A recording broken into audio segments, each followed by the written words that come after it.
একদিন এক ভদ্রলোক একটি পাত্রে পানি নিয়ে তাতে একটি ব্যাঙ রেখে পানি গরম করা শুরু করলো।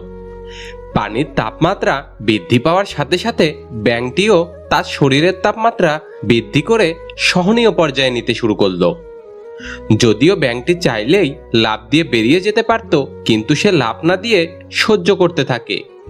আস্তে আস্তে পাত্রের তাপমাত্রা যখন আরো বাড়িয়ে ফুটন্ত গরম করা হয়, তখন ব্যাঙটি আর সহ্য করতে না পেরে সে সিদ্ধান্ত নেয় লাফ দেওয়ার।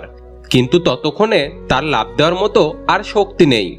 পানি আরো গরম হতে থাকে, যার ফলে সে অতিরিক্ত গরম পানিতে থাকতে না পেরে একটা সময় মারা যায়।